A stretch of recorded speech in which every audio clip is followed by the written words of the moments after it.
Hi friends, ఈరోజు మనం కాకరకాయ ఫ్రై ఎలా చేసుకోవాలో చూద్దామండి. ఫస్ట్ కాకరకాయలు తీసుకొని తరుక్కొని దాంట్లో చిన్న చిన్న పీసెస్గా తరగాలి. దాంట్లో ఉప్పు పసుపు వేసి బాగా కలిపేసి ఒక 15 మినిట్స్ కానీ హాఫ్ అన్ అవర్ కానీ మూత పెట్టి పక్కన పెట్టాలి. అలా బాగా కలిపామనుకోండి, ఉప్పు పసుపు వేసి కలిపితే అవి చక్కగా వాటర్ వచ్చేస్తాయి. దాంట్లో నుంచి చేదు ఉండదన్నమాట. తర్వాత మనం చేసుకున్నా కూడా చేదు ఉండదు.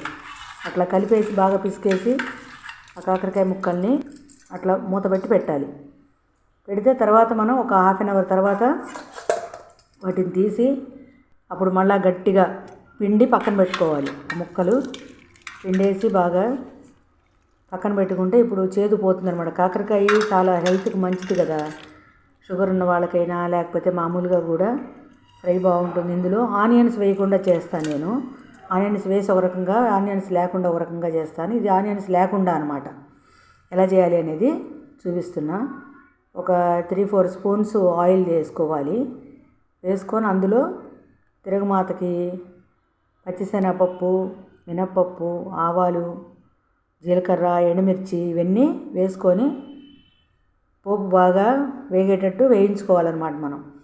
ఎందుకంటే ఇవి ఆ ముక్కలతో పాటు ఫ్రై అయ్యి పోపు కూడాను చక్కగా క్రంచీగా పప్పులు అవి మనకు పంటి కింద తగులుతూ ఉంటే చాలా బాగుంటుందన్నమాట. అవి బాగా నీట్గా చక్కగా వేగిన తర్వాత అప్పుడు దాంట్లో కొంచెం ఇంగువ కూడా వేసుకోవాలండి. ఇంగువ వేసుకున్నా కూడా బాగుంటుంది. ఎందుకంటే ఇంగువ డైజెషన్కి మంచిది. మళ్ళీ గ్యాస్ ప్రాబ్లమ్స్ రాకుండా ఉంటుంది. కాకరకాయలో అయినా పప్పులో వాటిల్లో అన్నిట్లోనూ కొన్ని ఐటమ్స్లో ఇంగువ వేస్తే చాలా బాగుంటుందన్నమాట. అలా మొత్తం అవి గోల్డ్ కలర్లోకి చక్కగా వచ్చిన తర్వాత, వేగిన తర్వాత అప్పుడు అందులో మనం కాకరకాయ ముక్కలు వేసుకోవాలి. వేసుకొని ఫ్రై చేసుకోవాలి. అలా తిరగమాత అలా వేగాలన్నమాట. వేగిన తర్వాత దాంట్లో మనం కాకరకాయ ముక్కలు ముందు పిండి పెట్టుకుంటాం కదా మనం. ఆ ఉప్పు పసుపు వేసి కలిపి పెట్టాం కాబట్టి ఆ నీళ్ళన్నీ పోతాయి. అప్పుడు పోయిన తర్వాత, ఆ నీళ్ళు పోయిన తర్వాత ఆ ముక్కలు తీసేసి ఇందులో వేసుకుంటే బాగుంటుంది.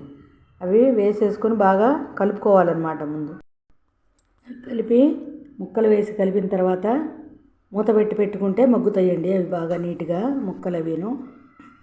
మూత పెట్టి సగం మగ్గిన తర్వాత మళ్ళీ ఒకసారి మధ్యలో కొంచెం వాటిని తిప్పుతూ ఉండాలి. తిప్పుతూ ఉంటే ఏమవుతుందంటే కొంచెం వేగుతాయి అన్నమాట. బాగా వేగినప్పుడు మనకి ఆయిల్లో వేగుతూ ఉంటాయి. వాటర్ ఏమి వేయవసరం లేదు. ముందు ఉప్పు అవి వేసాం కాబట్టి అన్నీ వేగుతాయి నీట్గా. అలా చక్కగా గోల్డ్ కలర్లోకి వచ్చేటట్టు వేయించుకొని మనం తర్వాత దాంట్లో మనకు ఒక స్పూన్ షుగర్ వేయాలి. ఎందుకంటే అది షుగరు స్వీట్నెస్ వస్తుంది కదా మనకి. అలాగే కొంచెం కూరపొడి, ఇది నేను స్పెషల్గా తయారు చేస్తానన్నమాట. ఇంట్లో అన్నీ వేసి కూరపొడి తయారు చేస్తాను. ఆ పౌడర్ వేస్తానన్నమాట. ఆ కర్రీ మొత్తానికి ఇదే స్పెషల్ టేస్ట్ అనమాట. మామూలుగా కారం వేయకుండా ఈ కూరపొడి తయారు చేసి పెట్టుకుంటే మనకి ఏ కర్రీలోకైనా, వంకాయ, ఆలు, బెండకాయ, దొండకాయ, ఇలా ఏ ఫ్రైల్లోకైనా చాలా బాగుంటుంది, టేస్ట్గా ఉంటుంది ఈ కూరపొడి. ఓసారి ఆ కూరపొడి కూడా వీడియో పెడతానండి మీకు, చూదురు గాని. ఈ వంటలన్నీ చూసి లైక్ చేయండి, షేర్ చేయండి.